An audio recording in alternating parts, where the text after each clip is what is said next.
समोर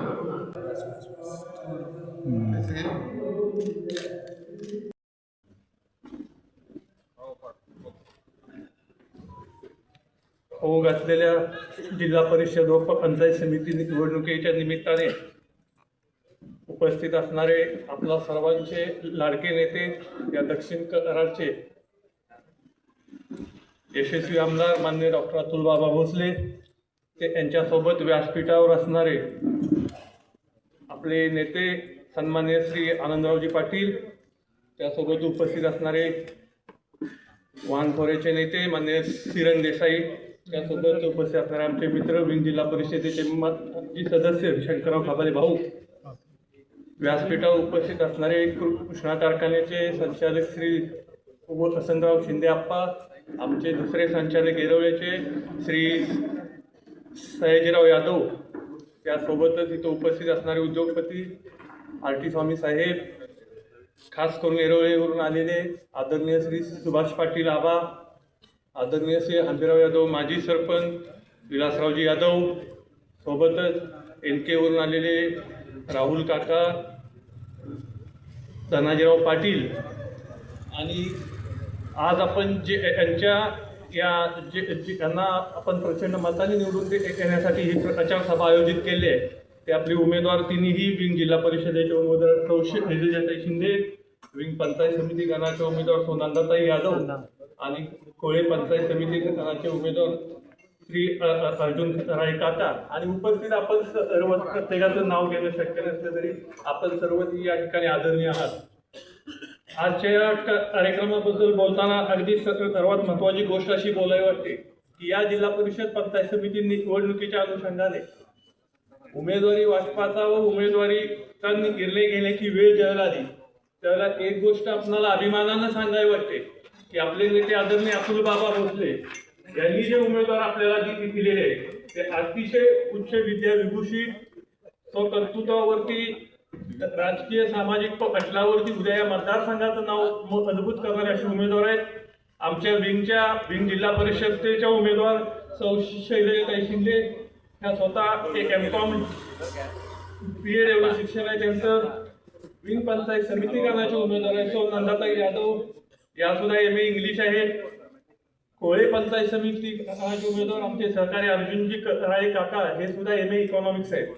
एक सांगण्याचा मुद्दा असा आहे की आपल्या नेतृत्वानं किंवा पर्यायानं भारतीय जनता पार्टीने हे उमेदवार देताना इतका पुढचा विचार केला आहे की आज आपण 21व्या शतकामध्ये काम करत असताना शिक्षण आणि शिकलेली लोक, सुशिक्षित लोक, साक्षर लोक ही या राजकीय सामाजिक क्षेत्रामध्ये आपल्या कर्तृत्वाचा ठसा उमटवू शकतात, आणि याचा विचार करून आपले नेते आदरणीय अतुल बाबांनी आपल्याला उमेदवारी चांगल्या पद्धतीने उमेदवारी केलेली आहे. आता आपलं तर कर्तव्य राहतं की त्यांना चांगल्या मतानं निवडून आणायचं. आपण बघतोय की गेल्या 1.25 वर्षामध्ये आदरणीय अतुल बाबा आमदार झाले, आणि त्याच्या अगोदरचं 1-1.5 वर्ष बघितलं तर या मतदारसंघातलं एकही गाव असं नाही की जिथं 5 कोटी 7 कोटीच्या आत निधी उपलब्ध झालाय. त्याच्या वरती आकडे येतील पण त्याच्या आतला एकही आकडा येणार नाही. अगदी काल परवा आमचे नेते आदरणीय अतुल बाबांनी आमच्या विंग गावासाठी मुस्लिम समाजाची जी अपनभूमी आहे त्याच्यावरती बाबा 30 वर्षात एकही फंड पडला नव्हता. आपण अगदी आचारसंहिता लागायच्या अगोदर 2-4 दिवस तिथं सुद्धा आम्हाला आपण निधी दिला. सर्व मुस्लिम बांधव आमची उपस्थित आहेत, आणि सांगण्याचा उद्देश एकच येतो की आपण बघत असाल तर गेल्या 3-4 वर्षामध्ये प्रत्येक क्षेत्रामध्ये रस्ते, आरोग्य, शैक्षणिक जिथं मागाल तिथं निधी देण्याची भूमिका आमदार अतुल बाबांच्या वतीनं होत असते. आज आपलं तर कर्तव्य आहे की आपल्या नेतृत्वाचं, आपल्या आमदाराचा हात बळकट करण्यासाठी की ज्यांच्यावरती भारतीय जनता पार्टीने जिल्हाध्यक्ष पदाची जबाबदारी दिली आहे. या महाराष्ट्रामध्ये जे काही 135च्या आसपास आमदार आहेत भारतीय जनता पार्टीचे, एकमेव अतुल बाबा असे आमदार आहेत की त्यांच्याकडे आमदार व जिल्हाध्यक्ष एवढी मोठी पदं दिली आहेत. आणि ज्यावेळेला ते या जिल्ह्याचा अध्यक्ष म्हणून काम करत असतात, या राज्याचे मुख्यमंत्री मान्य श्री देवेंद्रजी फडणवीस आहेत याचे सर्वात विश्वासू आमदार म्हणून त्यांची आज ओळख आहे. या गोष्टीची आम्ही स्वतः साक्षीदार आहे. मुंबईमध्ये आम्ही अगदी अभिमानानं सांगत असतो की आम्ही अतुल बाबांचे सहकारी म्हणून इथं आलेलो आहे. आज आपण सर्वांची एकच या ठिकाणी भूमिका आहे की येणाऱ्या 7 तारखेला या निवडणुकीमध्ये भारतीय जनता पार्टीचे जे उमेदवार आहेत त्यांना आपल्याला प्रचंड मतानं निवडून आणून द्यायचं आहे. मी बाबा आपल्याला या गावच्या वतीने 2 मागण्या करायच्या फार आपण या इलेक्शन संपल्यानंतर घ्याव्या गांभीर्यानं. पहिली गोष्ट, आमच्या गावची जी 24/7 नळ पाणी योजना आहे, ॲक्च्युली ही योजना गेल्या 10-12 वर्षापूर्वी झाली. आदरणीय आप्पा सरपंच होते, त्याच्यानंतर शंकरभाऊ होते. त्यावेळची लोकसंख्या आणि आज आमच्या गावचं विस्तारीकरण जर बघितलं तर विंग हे अगदी झपाट्यानं नागरी व्यावसायिक वसाहत वाढणारं गाव आहे. आणि आज बाबा आमच्या योजनेची जी क्षमता आहे त्याच्यात तिप्पट कनेक्शन आम्ही दिलेले आहे. त्यामुळं आम्हाला या योजनेसाठी 1-1 लाख लिटर क्षमतेच्या 2 पाण्याच्या टाक्या मिळणं खूप गरजेचं आहे. त्यासोबतच आदरणीय बाबा, आज आमची दुसरी एक अडचण झाली आहे की आम्ही जिथून ते पाणी उपसा करतो ते येरवळ्याच्या नदीवरून आणि इथं ह्या इकारकडीला ते फिल्ट्रेशन करतो आणि तिथून विंग गावामध्ये जे पाणी पोचवतो. आमचं जर अंतर आपण बघितलं तर 5 ते 6 किलोमीटर पाणी आम्हाला आणावं लागतं आणि तिथून डिस्ट्रीब्युशनला एक 5-6 किलोमीटरच्या रेडियसमध्ये पाणी जातं. ह्याचा इफेक्ट बाबा असा होतोय की महिन्याला आम्हाला 1,30,000 रुपये MSCBचं बिल येतं त्या योजनेत आणि त्या पटीत पाण्याच्या रूपात आम्हाला 70,000 ते 80,000चं कलेक्शन होतं. म्हणजे आम्हाला महिन्याला 50,000 रुपये आमच्या ग्रामनिधीतून तिकडे वर्ग करावं लागतात. माझी आपणास विनंती आहे, आपण आदरणीय मुख्यमंत्री साहेबांचे खूप विश्वास आहात. ऊर्जा विभागाकडून अथवा ग्रामविकास विभागाकडून आम्हाला ही पाणी योजना जर का सोलरवरती केली तर निश्चितपणे आमच्यावरचा 6 लाखाचा वर्षाचा बुधड कमी पडेल आणि येणारे जर पाणी कनेक्शन आहे त्यातून आमचा खर्च भागेल. त्याचबरोबर बाबा, विंगावच्या दृष्टीने दुसराही एक महत्त्वाचा विषय आहे की आमच्या गावामध्ये 1972 सालच्या अगोदरचा जो एक दुष्काळामधला तलाव होता, त्या वाघजाई तलाव जो आहे त्याचा आम्हाला पुनर्जीवन करण्यासाठी आम्ही अनेक वर्ष प्रयत्न करतोय. परंतु प्रॉब्लेम असा होतोय की त्या तलावाचा निम्मा भाग येतो तो फॉरेस्टच्या हद्दीत येतो आणि निम्मा येतो तो लघुपाट बांधाऱ्याच्या हद्दीत. ज्या वेळेला आम्ही फॉरेस्ट परवानगी मागतो त्यावेळेला ते तिथं काही काम करायला परवानगी देत नाही आणि हे अतिशय महत्त्वाचा विषय आहे की तो मुख्यमंत्री साहेबांच्या लेवलला सॉल्व्ह होईल. माझी आपल्याला ती विनंती आहे की जर त्या वाघजाई तलावाचं पुनर्जीवन झालं तर विंग गावच्या शेतीच्या पाण्यामध्ये अंदाजे 25 ते 30% रेग्युलेशनचा फरक आमच्या विहिरींवरती पडेल. मी या विंग गावच्या वतीने आपल्याला प्रामुख्याने 2 मागण्या करतो. जास्त वेळ घेणार नाही. मी पुन्हा एकदा सांगेन की खरोखर आपल्याला एक चांगले उमेदवार दिलेले आहेत. हे आमचे बसलेले तिन्ही उमेदवार आपण पूर्ण बहुमताने निवडून द्या. मी खात्री देतो तुम्हाला अभिमान वाटेल असं काम ह्या तिन्ही उमेदवारांच्या कडून होईल. हे मी या ठिकाणी आपल्या सर्वांना साक्षी ठेवून निश्चित सांगतो व एवढं बोलून मी माझं प्रस्ताव संपवतो. या ठिकाणी भाऊंना विनंती करतो आपण आमदार साहेबांचा या ठिकाणी सत्कार करायचा आहे. टाळ्यांच्या जोरदार टाळ्यांचं स्वागत करायचं आहे. यानंतर सन्माननीय अयंतराव पाटील नाना माजी आमदार यांचा देखील या ठिकाणी सन्मान होतोय. महादेव पाटील मामा आपणास विनंती करतो आपण सन्माननीय नानांचा या ठिकाणी सत्कार करायचा आहे.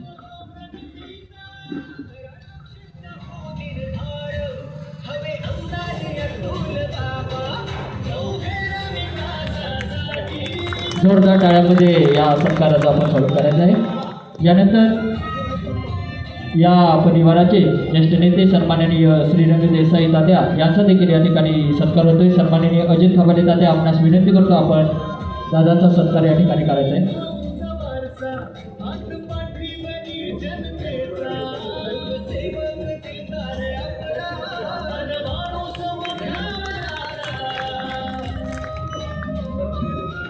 यानंतर संपूर्ण मुस्लिम समाजाच्या वतीने या ठिकाणी सन्माननीय आमदार अतुलजी बाबा भोसले यांचा या ठिकाणी सत्कार होतोय.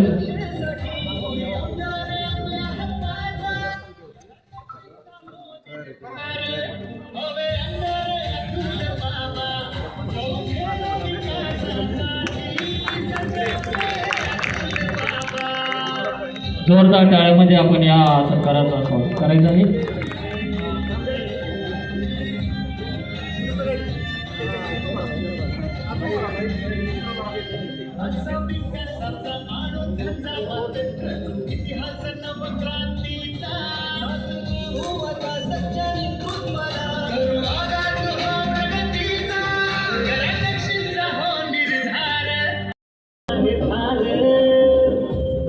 यानंतर आपल्या विंग जिल्हा परिषद गट त्याचबरोबर विंग पंचायत समिती गटाचा जाहीरनामा प्रकाशन सर्व उपस्थित मान्यवरांच्या हस्ते या ठिकाणी प्रस्थापित होतोय.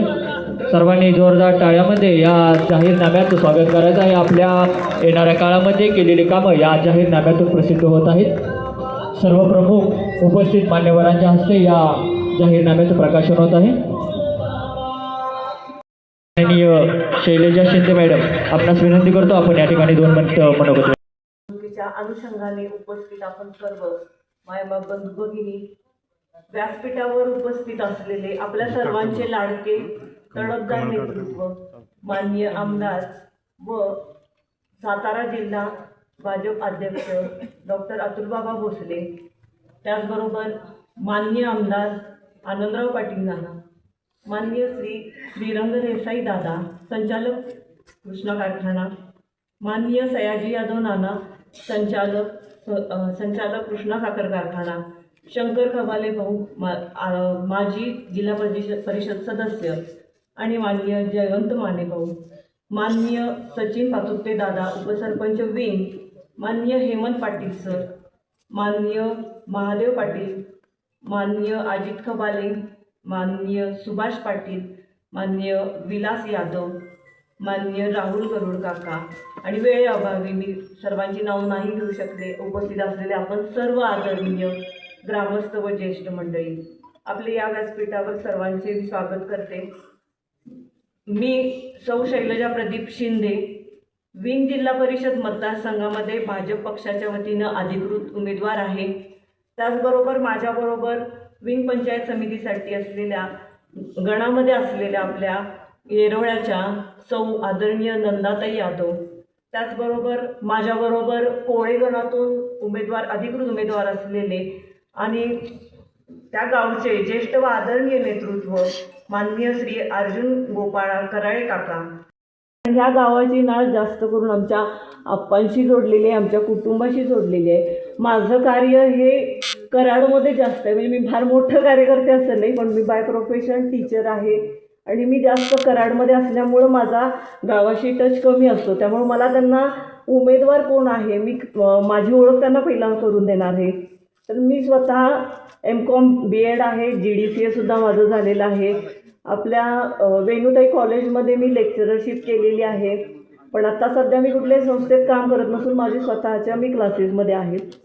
तर मला इथं मी उमेदवार असताना मला तुम्हाला सांगायचं आहे की माझ्यामध्ये काही क्वालिटीज आहेत की मी हे प्रूव्ह करायचं आहे मला की मला मिळालेली उमेदवारी मी चांगल्या पद्धतीनं कशी पार पाडेन. मी माझी थोडीशी पार्श्वभूमी आपल्याला सांगेन की माझ्या माहेरच्या कुटुंबामधून मला माझे वडील महसूल खात्यामध्ये अगदी क्लास 1 ऑफिसर होते, मंत्रालयामध्ये ते काम करायचे. माझे चुलते नायब तहसीलदार होते, आजोबा मुख्याध्यापक होते आणि बाकीचे चुलते सगळे शिक्षक असाच आमचा परिवार आहे. आणि त्यांचे संस्कार माझ्यावरती झालेले आहेत. महसूल खात्यामध्ये आम्ही नेहमी गव्हर्नमेंट क्वार्टर्समध्ये राहिलेलो आहे आणि तिथले डिसिप्लिन्स, तिथले इथिक्स आम्ही शिकलेलो. त्यानंतर लग्न करून मी जेव्हा या शिंदे कुटुंबियामध्ये आले किंवा आपल्या विंगमध्ये आले असं म्हणा की विंग कुटुंबियामध्ये आल्यानंतर आमच्या आप्पांच्याकडून मला त्याहीपेक्षा सुंदर असं अष्टपैलू असं संस्कार आमच्यावरती झालेले आहेत. आप्पा सर्वांना परिचित तर आहेतच, पण मी एवढ्या 20-22 वर्षामध्ये माझे बघितलेल्या आप्पांबद्दल मी थोडंसं बोलणार आहे की एक राजकीय म्हणण्यापेक्षा एक धार्मिक खूप आहेत आप्पा. सामाजिक कार्य तर तुम्हाला सर्वांनाच माहिती आहे की मी आता काही अगदी 2-3 मुद्दे इथं मांडायला आणले की आपण हे काम केलेलं मी ते जवळून बघितलेलं आहे. त्याचबरोबर आज विभक्त कुटुंब असताना सगळ्या कुटुंबाला एकत्र ठेवण्याची त्यांची जी वृत्ती आहे की अगदी आमच्या बुडक्यामध्ये असे आमची भावकी असेल की सगळ्यांना त्यांनी एकत्र बांधून ठेवलेलं आहे. आणि हे सगळे गुण आम्ही त्यांच्याकडून शिकलेलं आहे. धार्मिक, सामाजिक, राजकीय सगळेच विविध पैलू त्यांच्यामध्ये दिसतात. ते जसे बाहेर आहेत तुमच्यासमोर तसेच ते घरामध्ये सुद्धा अतिशय प्रेमळ आणि आम्हाला खूप सगळ्यांना समजावून घेतात. कधीही त्यांनी सुनांना अडकवून ठेवलं नाही आणि त्यांच्या ह्या स्वभावामुळे अगदी आमच्या सासूबाईसुद्धा असतील, त्याही तुम्हाला परिचित आहेत. तर त्या पण माझी पंचायत समिती सदस्य होत्या. दोघांनी आम्हाला खूप चांगलं सांभाळलेलं आहे. बाबा मला सांगायला असं वाटतं की मी लग्न होऊन आले तेव्हा मी फक्त B.Com झालेले होते आणि इथं आल्यानंतर सासरमधल्या लोकांनी माझं हे पुढचं शिक्षण MCOM BEd GDCA काय असेल हे सगळं पूर्ण केलेलं आहे आणि त्यामुळंच आज मी एक सक्षम नेतृत्व इथं करू शकते. तर बाबांना मी हे सांगेन की आप्पा किंवा तुम्हाला सर्वांना सांगेन की आप्पांनी खूप चांगलं काम केलेलं आहे की या नुसत्या कागदावरती त्याचे मुद्दे सांगता येणार नाहीत. पण मी एक आठवण करून देईन की जे मी बघितलेलं की आपण ह्या विभागाचं जे महत्त्वपूर्ण असणारं मतदार पुनर्रचनेविषयी होतं की पाटण मतदारसंघामध्ये आपला भाग जोडला जाणार होता. त्यावेळेला त्या कमिटीमध्ये सुद्धा आपण खूप कष्ट केलेले आहेत. त्याचबरोबर धार्मिक कार्यामधून आपलं हे हनुमान मंदिर आहे त्याचा जीर्णोद्धारमध्ये केलं असेल, 24/7 पाणी पुरवठा असेल, याच्यामध्ये सुद्धा आपण खूप धावपळ केलेली आहे की अगदी आप्पा एका दिवसात मुंबईला जाऊन संध्याकाळी परत यायचे. आप्पांचे हे कष्ट असतील. त्याचबरोबर आप्पांचे ज्येष्ठ पुत्र स्वर्गीय डॉक्टर प्रवीण शिंदे आज ते आपल्यामध्ये नाही आहेत आणि ते आपल्या गावाचे लाडके सुपुत्र होते हेच आपल्या सर्वांना माहीत आहे.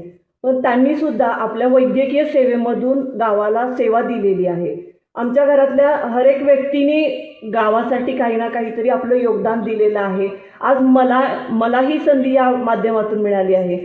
तुम्हाला सांगायला मला असं आनंद वाटेल की डॉक्टरांची खरोखर ही इच्छा होती की वैद्यकीय व्यवसाय सोडून सुद्धा त्यांना या क्षेत्रातनं पण गावाची सेवा करायची एक त्यांचं स्वप्न होतं, ते अधुरं राहिलं.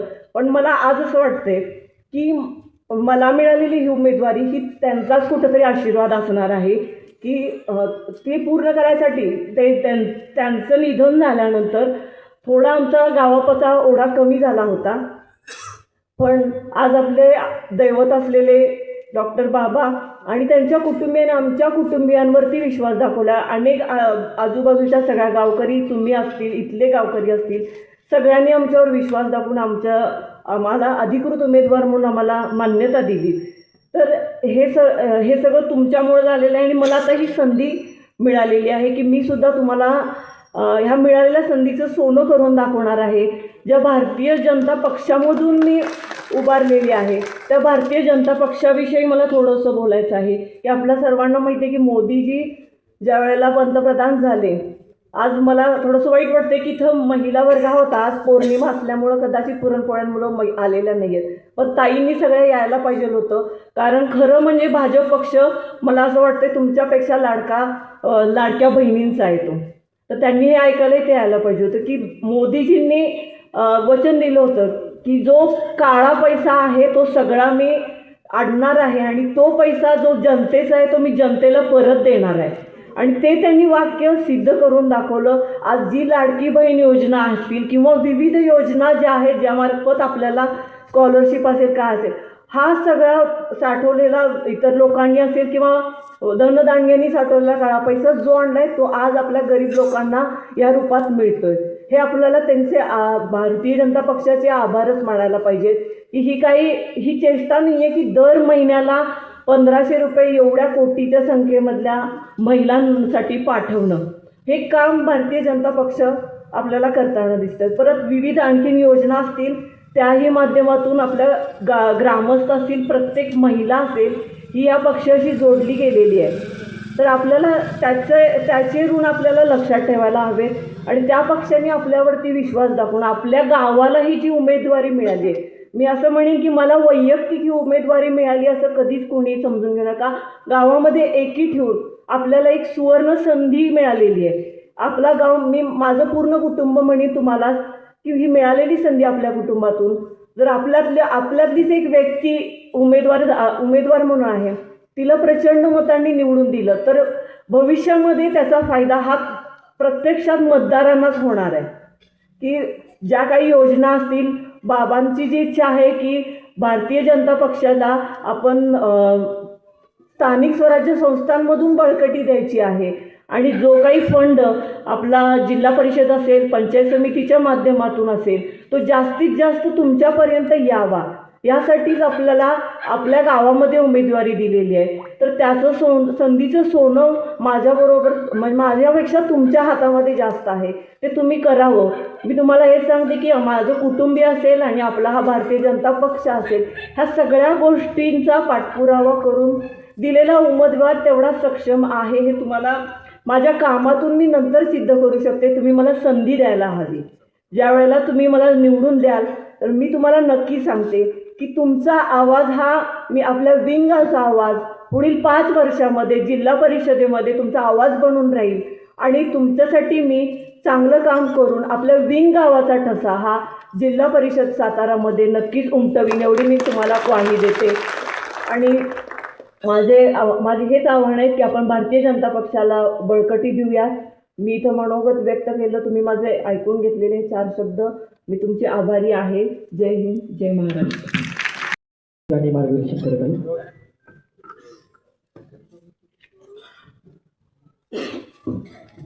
नमस्कार. हो घातलेल्या जिल्हा परिषद आणि पंचायत समितीच्या परिषद सभेसाठी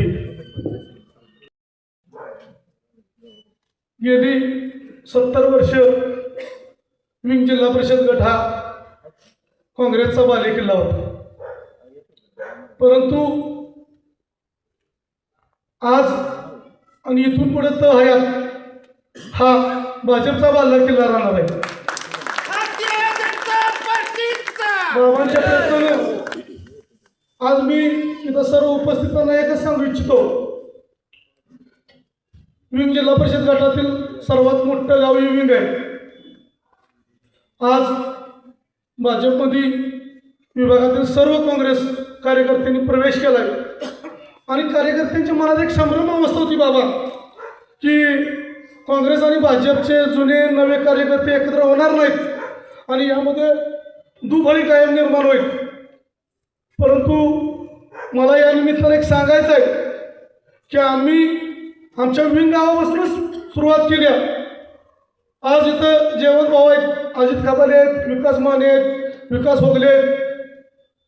आम्ही मनातले सर्व कटुता बाजूला ठेवून एका ताकदीनं आवाज आम्ही विंग गावातून लढत आहोत आणि विंग गावातून येणाऱ्या 7 तारखेला 80% मतदान ही भाजपसाठी होणार आहे एवढं मी आपल्या सर्वांना सांगतो. आणि विभागातील येणाऱ्या एनके असू द्या, घारेवाडी, पोतले विभागातील सर्व कार्यकर्त्यांना मी एक विनंती करतो की आपण सुद्धा आपल्या गावातील जे काही नवीन कार्यकर्ते आपल्यामध्ये सामील होत आहेत त्यांना आपण आपल्या जवळ घेऊन एकतेचा संदेश असा आज आम्ही विंग गावातून संपूर्ण भागात देत आहे. तसं प्रत्येक कार्यकर्त्यांनी आपापल्या गावातून जे नवीन कार्यकर्ते आपल्यामध्ये सामील होत आहेत ते सामील करून घेऊन आपण माननीय बाबांच्या पाठीशी एकनिष्ठ आणि एका ताकदीनं उभं राहून बाबांना विंग जिल्हा परिषद गटातील 3 उमेदवार प्रचंड बहुमताने निवडून आणायचे. हे आपण मनाशी गाठ बांधली पाहिजे की बाबांच्या मनात थोडासा संकोच आहे की येरावळे कोळे पंचायत समिती बाबांना वाटतं की थोडीशी अडचणीची आहे. पण बाबा मी तुम्हाला ग्वाही देतो, ज्या पद्धतीनं विंग पंचायत समितीचे उमेदवार जेवढ्या ताकदीनं निवडून येईल त्याच्यापेक्षा जास्त ताकदीनं आम्ही तुम्हाला कोळेगावातील सुद्धा उमेदवार निवडून आणू एवढीच मी तुम्हाला ग्वाही देतो आणि थांबतो. जय हिंद, जय महाराष्ट्र. धन्यवाद भाऊ. उपस्थित असणारे आपले सर्वांचे लाडके नेते आदरणीय आमदार डॉक्टर अतुलबाबू भोसले, व्यासपीठावर उपस्थित असणारे मान्यवर, या विभागातील सर्व आदरणीय ज्येष्ठ कार्यकर्ते व माझ्यासमोर उपस्थित असणारे मतदार बंधू भगिनींनो, माझा सादर प्रणाम. डॉक्टर अतुलबाबू भोसले यांनी विधानसभेत यश मिळवून भाजप मतदारसंघाला शक्ती दिलेली आहे. बाबांचे मुख्य उद्देश पक्षांच्या राज्यकर्त्यांचे सबलीकरण करून संघटना मजबूत करणे हा उद्देश आहे. आम्ही 3 उमेदवार वेल एज्युकेटेड आहे, आम्ही सुशिक्षित आहे. पुढील पिढीच्या भविष्यासाठी सुशिक्षित असणे अत्यंत गरजेचं आहे. म्हणून आम्हाला बाबांनी दिलेल्या संधीचं आम्ही सोनं करू. तुमचे मौल्यवान मत आम्हाला देऊन आपली सेवा करण्याची संधी द्यावी. तसेच ज्या काही योजना आहेत ते तुम्हाला अगोदर तुम्ही उपभोग घेताय त्याचा, परंतु नंतर ज्या योजना येतील शासकीय योजना बाबांच्या माध्यमातून ज्या काही शासकीय योजना येतील ते तुमच्यापर्यंत पोहोचवण्याचा आम्ही जरूर प्रयत्न करू. ते आम्हाला संधी दिलेली आहे बाबांनी. मी जास्त काही बोलत नाही. जय हिंद, जय महाराष्ट्र. भारतीय जनता पक्षाचा आपल्या दादांसाठी झाली पाहिजे. आज या ठिकाणी विंग गट व कोळे पंचायत समिती विंग पंचायत समितीच्या उमेदवाराच्या प्रचारानिमित्त उपस्थित आपल्या सर्वांचे आवडते नेते माननीय आमदार डॉक्टर अतुल बाबा, विधान परिषदेचे माजी आमदार, आमचे मार्गदर्शक नाना, या ठिकाणी उपस्थित माजी जिप सदस्य शंकर भाऊ आणि सर्व उपस्थित उमेदवार आणि या विंग गावातील आणि पंचक्रोशीतील बंधू आणि भगिनी, वास्तविक आपल्याला 2 दिवस जादा मिळावे त्यामुळे ही सभा होती, नाहीतर ती सभा अनिश्चित होती. या ठिकाणी सांगण्याचा मुद्दा म्हणजे की जी आप्पांची उमेदवारी आहे ती बाबा अंतिम क्षणी ठरली. शेवटच्या 2 दिवसामध्ये सुरेश बाबांनी आप्पांना बोलवलं की आपणाला विंगमध्ये ओबीसी देणं भाग आहे. आप्पांनी बाबांना सांगितलं की आता माझ्याकडे पद आहे, मी या गावामध्ये सरपंचपासून ते माझ्या गावामध्ये पंचायत समिती सदस्यपद, मी कारखान्याचा संचालक, असं सगळं असताना आता गावात कोणाला तरी दुसऱ्याला द्यावी आणि त्यासाठी तुम्ही प्रयत्न करा. मग भावनी डाळींची सीट सुचवली आणि यांनी कार्टूनची सीट सुचवली, शंकररावनी कासारांची सीट सुचवली आणि या मंत्रणामध्ये दुर्दैवानं डाळींची सीट भागली. नंतर एक सर्वसामान्य व्यक्तीच आज या व्यासपीठावरती सदस्य म्हणून आपल्याला दिसले असते. नाविवादानं बाबांच्या फोर्सनं आमच्या सगळ्यांच्या यानं आप्पांना उमेदवारी घ्यावी लागली, ते बी त्यांच्या जावयांच्या मदतीनं. आणि आज जे उमेदवारी आपल्याला मिळाव्या ती मी निश्चितपणे आपल्याला सांगू इच्छितो.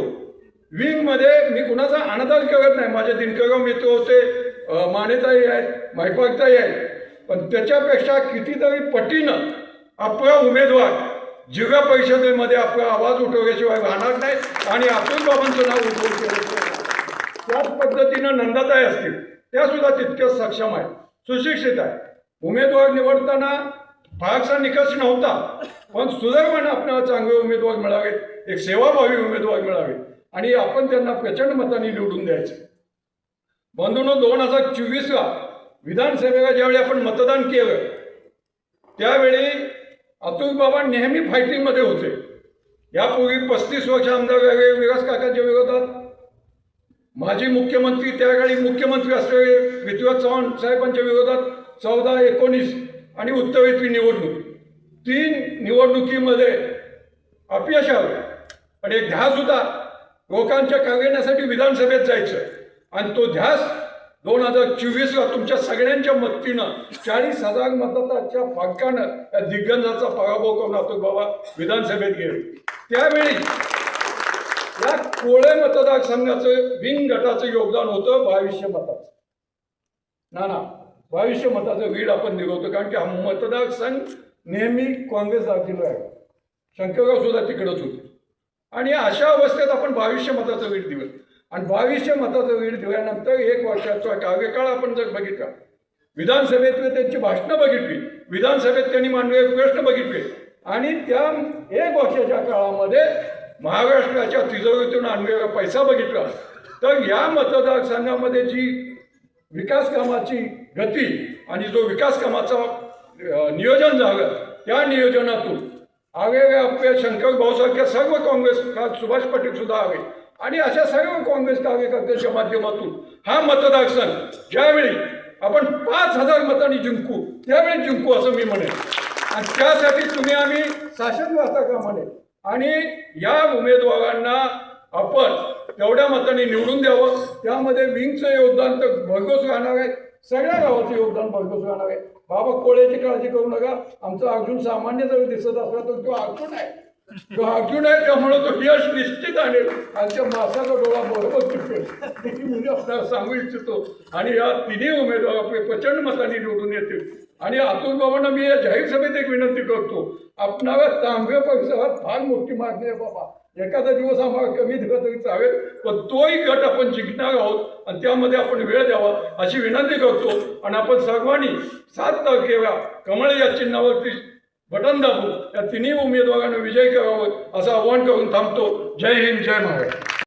जिल्हा परिषदच्या आज प्रचार सभेच्या निमित्तानं ज्यांच्या उपस्थितीमध्ये हा कार्यक्रम होतोय ते आपल्या सर्वांचे लाडके आमदार आणि ज्यांनी 1 वर्षामध्ये एक आपला आगळा वेगळा विधानसभेमध्ये ठसा उमटणारे डॉक्टर अतुलबाबा भोसले त्यांनी आत्ताच आपल्याला मार्गदर्शन केलं ते कृष्णा सहकारी साखर कारखान्याचे संचालक सन्माननीय श्रीरंग तात्या, सयाजीराव यादव, बबन आप्पा, जिल्हा परिषदचे माजी सदस्य शंकररावजी खबाले, ज्यांनी प्रास्ताविक केलं ते सचिनदादा पाचुकते, RT स्वामी, जयवंतराव भाऊ, आनंदराव पाटील दादा, सुभाषराव पाटील, नुकतेच काल काँग्रेसमधून भाजपमध्ये प्रवेश करणारे आमचे सहकारी मित्र सुभाषराव, तसेच हेमंत सर, विकास माने, विकास होगले, दादासाहेब होगले, संतोष कासार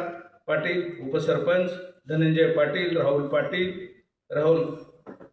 गरुड, मंगेश गरुड, जगन्नाथ गरुड, कृष्णत गरुड, धनाजीराव गरुड, KP यादव यांनी मगाशी गावाचं सुद्धा 70%च्या वर मतदान आम्ही करू असा त्यांनी संदेश दिलेला आहे. विलास यादव, चेअरमन माननीय डॉक्टर लोकरे सर, हंबीराव यादव, उदय पाटील, धनाजीराव शिंदे, संजय पाटील आणि आपल्या या जिल्हा परिषदेच्या उमेदवार ज्यांनी आपलं मनोगत अत्यंत परखड या ठिकाणी आणि आपल्या कुटुंबाची पार्श्वभूमी सांगितली ते सौभाग्यवती शैलेजा प्रदीप शिंदे, सौलजा नंदाताई यादव, विंग पंचायत समितीच्या गणातून उमेदवार, तसेच अर्जुन गोपाळ कराळे, कोळे पंचायत समितीचे उमेदवार, या उमेदवाराच्या प्रचाराच्या निमित्तानं उपस्थित असलेले सर्व या परिसरातील आणि गावातील उपस्थित बंधू भगिनी, पत्रकार मित्र आणि तरुण कार्यकर्ते बंधू, तिन्ही सभा या परिसरातल्या सुरुवात कोळ्यात झाली. जलपंचायत समितीच्या अर्जुन कराड्यांच्या मतदारसंघात झाली आणि तात्यांनी सांगितली ती खरी गोष्ट आहे की हा परिसर दिवसेंदिवस ज्या विधानसभेमध्ये आपण 2200 मताधिक्य दिलेला आहे आणि आज बाबांच्या कामातून ज्या जिल्हा परिषदच्या मतदारसंघातील जे काँग्रेसला पूर्वी माझे सहकारी म्हणून जे काम करत होते, दरवेळेला पंचायत जिल्हा परिषदला मिटिंगला गेले तर नेहमी कराडला आणून भेटून गेल्याशिवाय कधी जात नव्हते आणि माझ्यानंतर ही बरीच मंडळी, सुभाष आबा आला त्याचं पण आनंद व्यक्त केला का गेले आणि विधानसभेपासून आम्ही त्या कुटुंबाचा प्रयत्न करत होतो. पण काल येरोळेमध्ये सभा झाली आणि ते सर्व कुटुंब आज पूर्वीपासून आपांच्यापासून सुरेश बाबांच्यापासून हे सर्व कुटुंब त्यांना मानणार होतं, परंतु काही अडचणीमुळे आले नाहीत. परंतु योग्य आहे, दुरुस्त आहे म्हटलं, देर आहे दुरुस्त आहे, परंतु त्यांनी सुद्धा प्रवेश केलेला आहे. यामुळं तात्या जो संघर्ष आपण त्या विंग विकास माध्यमातून केलेला आहे. मगाशी शैलजाताईंनी उल्लेख केला की आप्पा तुम्ही ज्या वांग विकास परिषदेच्या माध्यमातून हा मतदारसंघ ज्यांनी पाटण विधानसभा मतदारसंघात पाठवण्याचा प्रयत्न केलेला आहे, अतुलबाबांनी सुद्धा दोन्ही सभेमध्ये सांगितलेलं आहे. आणि मग आपण मराठीमध्ये ग्रामीण भागात म्हणतो दानन नवऱ्याचं गीत भावाचं सगळं विकास केला आप्पांनी. अतुल बाबा, सुरेश बाबांनी ह्या मतदारसंघाचा कायपालट करण्याचा प्रयत्न केला, पण इलेक्शनच्या वेळेला घोडेपेट जाते आणि म्हणून आपल्याला या निवडणुकीमध्ये बाबा तुम्ही जी इच्छा दोन्ही तिन्ही सभेमध्ये व्यक्त केलेलं आहे, हा मतदारसंघ आता काही कमी पडणार नाही. जी पूर्वीची आहे जी दुरुस्ती करायचा प्रयत्न ह्या सर्व कार्यकर्त्यांनी केलेला आहे.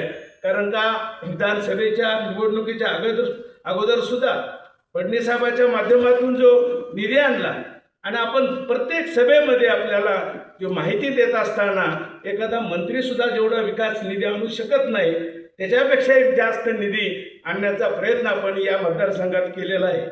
त्यामुळे या मतदारसंघातील जनता आज निवडणूक ही कार्यकर्त्यांची आहे. बाबांना तर तुम्ही आपण 40,000 मताधिकारी निवडून दिलेलं आहे, परंतु मगाशी जे डॉक्टर साहेबांनी मगाशी जो उल्लेख केला, देशाच्या राजकारणामध्ये मोदी साहेब आहेत, फडणवीस साहेब मुख्यमंत्री आहेत, जिल्हा परिषद विधानसभेचे आमदार, तरुण तडफदार आमदार आपल्याला दिशा घेऊन जाणार आहेत. आणि मग खालची जर पंचायत समिती आणि जिल्हा परिषद आपल्या विचाराची नसेल तर कामामध्ये व्यत्यय येऊ शकतो. पण लोकांनी खुणगाट या ठिकाणी निश्चितपणे बांधलेलं आहे की या जिल्हा परिषदेचा अध्यक्ष हा भाजपच्या विचाराचा असला पाहिजे आणि कराड पंचायत समितीच्या माध्यमातून पंचायत समितीचा सभापती बाबा आपल्या नेतृत्वाखाली निश्चितपणे कराड दक्षिण मतदारसंघातून जास्तीत जास्त लोक निवडून येऊन निश्चितपणे कराड पंचायत सभापती आपल्या नेतृत्वाखाली काम करतील असा मला विश्वास आहे. आपण सर्वांनी या निवडणुकीमध्ये 7 तारखेच्या निवडणुकीमध्ये भाजपच्या कमळाच्या चिन्हावर बटन दाबून या तिन्ही उमेदवारांना प्रचंड मताने निवडून द्यावे अशी विनंती करतो. थांबतो. जय हिंद, जय महाराष्ट्र. धन्यवाद नानासाहेब. यानंतर जिल्हा परिषद पंचायत समितीच्या निवडणुकीच्या प्रचारानिमित्त आपण मारुती रायाच्या आशीर्वादाने आजची सभा आयोजित करतोय. या सभेच्या निमित्तानं उपस्थित असणारे विधान परिषदेचे माजी आमदार, आमचे नेते आदरणीय आनंदरावजी नाना, कार्यक्रमाला उपस्थित असणाऱ्या ज्यांच्या प्रचारासाठी आपण ही सभा आयोजित केली त्या भारतीय जनता पार्टीच्या जिल्हा परिषदेच्या उमेदवार आदरणीय शैलजाताई शिंदे, कार्यक्रमाच्या निमित्तानं उपस्थित असणाऱ्या भारतीय जनता पार्टीच्या पंचायत समितीच्या उमेदवार नंदाताई यादव, कोळे पंचायत समितीचे भारतीय जनता पार्टीचे अधिकृत उमेदवार अर्जुन काका कराय, कार्यक्रमाला उपस्थित असणारे आदरणीय ज्येष्ठ नेते श्रीरंग तात्या, आपले या परिसराचे नेते आदरणीय शंकररावजी भाऊ, आदरणीय बबनराव अप्पा, आमचे तरुण तडफदार सचिनदादा पाचुत्ते, शंकरराव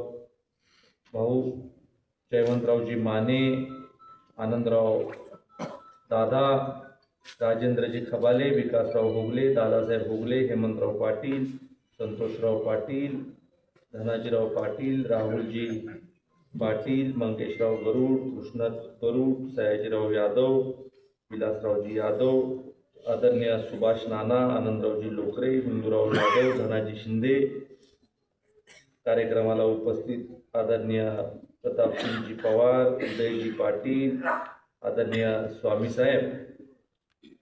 मी काल सक्त सूचना संयोजकांना दिल्या की उपस्थित लोकांची यादी नीट करून द्या. परवा दिवशी एका ठिकाणी कार्यक्रम झाला आणि एकाचं नाव घेतलं नाही, तो माझे फोनच घेणार. असा एखादा दुखावला गेला तर ते महागात पडेल. नावं जरा वाचायला 5 मिनिटं गेली तरी हरकत नाही, नावं सगळ्यांचीच घेऊया. निवडणुकीचे 15 दिवस जोरदार असतात. 5 वर्षामधलं सगळं जे काही असतं ते अंगात त्याच 15 दिवसामध्ये येतं. आणि त्यामुळे ह्याचा मला खूप जुना अनुभव आहे की माणूस 4 वर्ष 11 महिने नीट वागतो आणि ह्याच महिन्याभरात असं का वागतो त्याचं गणितच स्पष्ट होऊ शकत नाही. कारण ही लोकशाही आहे आणि लोकशाहीमध्ये हा ठराविक कालावधीसाठी हा कार्यक्रम हा 100% होत असतो. पंचायत समितीच्या निवडणुकीच्या निमित्तानं जे सगळे इच्छुक उमेदवार आहेत त्या सगळ्या इच्छुक उमेदवारांची मुलाखत आम्ही घेतली. त्यांना सगळ्यांना विचारलं की तुम्ही इतकी तयारी करताय, पंचायत समितीची बिल्डिंग कुठं आहे एवढं सांग. स्वतःची बिल्डिंगच नाही, 19 विभाग 5 वेगवेगळ्या ठिकाणी चालतात. पंचायत समितीची इमारत तयार करायचं काम हे भारतीय जनता पार्टीच्या माध्यमातून ग्रामविकास खात्याकडनं निधी मंजूर करून आत्ता आम्ही हाती घेतलंय आणि आत्ता पंचायत समितीची स्वमालकीची सुसज्ज अशी इमारत येणाऱ्या कालावधीमध्ये तयार होणार आहे. आणि त्यामुळे त्या इमारतीसाठी जागा मिळवणे, जिल्हा परिषदेच्या परवानग्या घेणे, ब्लॉक डेव्हलपमेंट ऑफिसरकडनं प्रस्ताव सादर करणे आणि त्यानंतर ग्रामविकास खात्याची परवानगी घेऊन 15 कोटी रुपयाचा निधी त्या इमारतीसाठी आता आपण सँक्शन केलेला आहे. आणि येणाऱ्या काळामध्ये ती पंचायत समितीची इमारत आता तयार होणार आणि त्यामुळे ती पंचायत समितीची इमारत तयार झाल्यानंतर खऱ्या अर्थाने पंचायत समितीचा सगळा कारभार हा एका ठिकाणी चालेल आणि ग्रामीण भागामधल्या सर्वसामान्य माणसाला 5 वेगवेगळ्या ठिकाणी जे जायला लागतंय ते एका ठिकाणी जाऊन सगळी त्याची कामं होतील असं काम देखील आपण आता करायला घेतलेलं.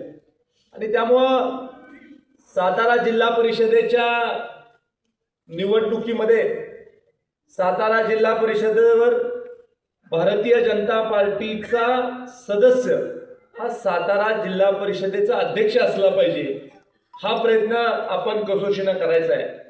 सातारा जिल्हा परिषदेमध्ये 65 सदस्य आहेत. ज्या पार्टीचे 33 सदस्य निवडून येतील त्यांचा जिल्हा परिषदेचा अध्यक्ष होईल. आणि आपला सगळ्यांचा प्रयत्न आहे की जास्तीत जास्त जागा निवडून द्यायच्या आणि सातारा जिल्हा परिषदेचा अध्यक्ष स्वबळावर भारतीय जनता पार्टीचा झाला पाहिजे, याच्यासाठीचा प्रयत्न हा निश्चित स्वरूपी तुम्ही आम्ही सगळ्यांनी मिळून आपण करतो. कराड दक्षिण विधानसभा मतदारसंघामध्ये विधानसभेच्या निवडणुकीच्या निमित्तानं आपण सगळ्यांनी आपला आशीर्वाद मला दिला. 2024 साली आपण मला विधानसभेमध्ये निवडून पाठवलं आणि निवडून पाठवल्यानंतर सातत्यानं या परिसरामधल्या अडीअडचणी सोडवण्याचा प्रयत्न मी विधानसभेच्या माध्यमातून केला. आमदार म्हणून या 1.25 वर्षामध्ये जे जास्तीत जास्त कामं मतदारसंघामध्ये करता येतील ते जास्तीत जास्त कामं मतदारसंघामध्ये करण्याच्या बाबतीमध्ये मी प्रयत्नशील राहिलो. सर्वसामान्य माणसाचे जे प्रश्न विधानसभेमध्ये मांडणं गरजेचं आहे ते सगळे प्रश्न विधानसभेमध्ये मांडण्याचा देखील मी प्रयत्न केला. अनेक प्रश्न असे होते ज्या प्रश्नावर धोरणात्मक निर्णय होणं गरजेचं होतं. अशा पद्धतीचे प्रश्न देखील विधानसभेमध्ये उपस्थित करून त्याच्यावर चर्चा घडवून आणण्याच्या बाबतीमधला प्रयत्न देखील मी विधानसभेमध्ये करायचा प्रयत्न केला. आज आपल्या गावामध्ये देखील मोठ्या प्रमाणावर विकास कामं आपण आज महायुती सरकारच्या माध्यमातून केली. मागच्या काळामध्ये क्वाड्रामॅटिकच्या रस्त्यावर मी शंकर भाऊंकडनं आमच्या माहिती घेतली. ती करेक्ट माहिती त्यांनी मला दिली की 9,80,00,000 रुपयाचा निधी क्वाड्रामॅटिकच्या रस्त्यावर आपण उपलब्ध करून दिला. आणि त्याचबरोबर आपल्या विंग गावामध्ये देखील जितकी मागणी आपण केली तितके सगळे कामं आपण आपल्या गावामध्ये करण्याच्या बाबतीमधला प्रयत्न केला. त्याच्यामध्ये तांडा वस्ती सुधार योजनेमधनं पैसे देणं असो, आमदारांच्या स्थानिक विकास निधीमधनं पैसे देणं असो, अल्पसंख्याक विभागाच्या माध्यमातून पैसे देणं असो, असे जवळजवळ 6,81,00,000 रुपयाची कामं ही आपण आपल्या विंग गावामध्ये केली. आणि 29 विविध प्रकारच्या कामांसाठी आज आपण 6,81,00,000 रुपयाचा निधी आपल्या गावामध्ये उपलब्ध करून दिला. आपलं गाव हे या परिसरामधलं सगळ्यात मोठं गाव आणि आपल्या गावामध्ये लोकसंख्या ही विस्तारित ठिकाणी राहते. म्हणजे गावापासून थोड्याशा दूरवर देखील आता लोकसंख्या आपली राहते. छोट्या छोट्या वस्त्या देखील गावाच्या लगत निर्माण झालेल्या आहेत. आणि त्यामुळं गावचा विस्तार जसा होईल त्यावेळेला गावच्या नागरी सुविधेच्या बाबतीमध्ये अधिकची सोय आणि सुविधा आपल्याला करणं गरजेचं आहे. आदरणीय सचिनदादांनी जी विनंती केली ती अत्यंत रास्त विनंती आहे की 10 वर्षापूर्वी जी पाणी पुरवठ्याची योजना आपली झाली होती ती योजना आज आपल्याला अपुरी पडते. आणि त्यामुळं पाण्याच्या टाक्या आपल्याला निर्माण करणं गरजेचं आहे किंवा नव्यानं पाण्याच्या टाक्या तिथं होणं गरजेचं. पण आदरणीय सचिनदादा मला आपल्याला सांगायचं आहे की देशामध्ये मोदीजींचं सरकार आल्यानंतर मोदीजींच्या सरकारने एक घोषणा केली की या देशामध्ये जेवढे नळ आहेत त्या प्रत्येक नळाला स्वच्छ पिण्याचं पाणी मिळालं पाहिजे. आणि त्यामुळे एक योजना या देशात आणण्यात आली, हर घर जल, म्हणजे प्रत्येक घरी पाणी, आणि हर नळ जल म्हणजे प्रत्येक नळाला स्वच्छ पिण्याचं पाणी. आणि मला आज सांगताना आनंद होतो की 12 कोटी नळांना स्वच्छ पिण्याचं पाणी देण्याचं काम केंद्र सरकारच्या माध्यमातून आहे. अनेक अशी गावं होती जिथं वीजच नव्हती, अशा गावांना वीज देण्याचं काम झालं. अनेक अशी गावं होती जिथं रस्ता नव्हता, अशा गावांना रस्ता देण्याचं काम झालं. देशामधली रोड कनेक्टिव्हिटी वाढली पाहिजे आणि देशाच्या प्रगतीचा सगळ्यात राज्यमार्ग आहे की रस्त्यांनी गावं जोडायची, शहरं जोडायची, 2 राज्य जोडायची आणि वेगवेगळ्या राज्यांमधली कनेक्टिव्हिटी वाढवून या देशामधला व्यापार आणि उद्योगधंदा वाढवला. आज देशाचं बजेट सादर झालं. 53 लाख कोटी रुपयाचं बजेट आपल्या अर्थमंत्र्यांनी सादर केलं. आणि 53 लाख कोटी रुपयाचं बजेट सादर करत असताना मध्यमवर्गीयांना दिलासा देण्याचं काम आपल्या अर्थसंकल्पामध्ये देशाच्या झालं की 12 लाख रुपयेपर्यंत ज्यांचं उत्पन्न आहे त्यांना कुठलाही इन्कम टॅक्स भरावा लागणार नाही, असा क्रांतिकारक निर्णय आपल्या सरकारने घेतला. आणि जे पगारदार लोक आहेत त्यांना 12,75,000 रुपयेपर्यंत कुठला इन्कम टॅक्स भरायला लागणार नाही, असं देखील धोरण हे आपल्या सरकारने अवलंबलं. मूलभूत व्यवस्था ज्या आहेत, मग त्या रस्त्याच्या असतील, बंदर निर्माण करण्याच्या बाबतीमधल्या व्यवस्था असतील, आपल्या देशामध्ये एअरपोर्ट निर्माण करण्याच्या बाबतीमधल्या असतील, पाणी पुरवठा योजना निर्माण करण्याच्या बाबतीमधल्या असतील, त्याबरोबर प्रत्येक गावामध्ये ज्या मूलभूत सोयी कमी पडतात याच्यासाठी पैसा उपलब्ध करून देण्याच्या बाबतीमधला जो निर्णय आहे हा केंद्र सरकारने आजच्या अर्थसंकल्पाच्या माध्यमातून आपल्या समोर ठेवलेला आहे. आणि त्यामुळे इन्फ्रास्ट्रक्चर बिल्डिंग किंवा या देशामधली जी पायाभूत व्यवस्था आहे ती मजबूत करण्याच्या बाबतीमधला निर्णय आजच्या अर्थसंकल्पाच्या माध्यमातून जनतेच्या समोर ठेवण्याचं काम हे आदरणीय मोदीजींच्या सरकारने केलेलं आहे. आणि निश्चित स्वरूपी त्याचा फायदा येणाऱ्या काळामध्ये आपल्या महाराष्ट्र राज्याला देखील. महाराष्ट्र राज्याने सातत्यानं परकीय गुंतवणूक आकर्षित केलेली आहे. मागच्या कालावधीमध्ये आदरणीय देवाभाऊनी डॅव्हॉसला जाऊन 16 लाख कोटी रुपयाची गुंतवणूक आपल्या राज्यामध्ये आणली आणि आत्ता देखील ह्या वर्षी डॅव्हॉसला ते गेले मागच्या काही दिवसांपूर्वी, त्यावेळेला 30 लाख कोटी रुपयाची गुंतवणूक ही देखील आपल्या राज्यामध्ये आणली. या गुंतवणुकीच्या माध्यमातून नवीन उद्योगधंदे निर्माण होतील, लोकांच्या हाताला काम मिळेल, आपल्या सुशिक्षित तरुणांच्या हाताला काम मिळेल आणि आपल्या ग्रामीण भागामधला तरुण देखील आपल्या शिक्षणाच्या जोरावर पुण्या मुंबईसारख्या शहरामध्ये किंवा अनेक उपनगर आहे जिथं उद्योगधंदा निर्माण होतोय अशा उपनगरांमध्ये देखील जाऊन काम करू शकेल.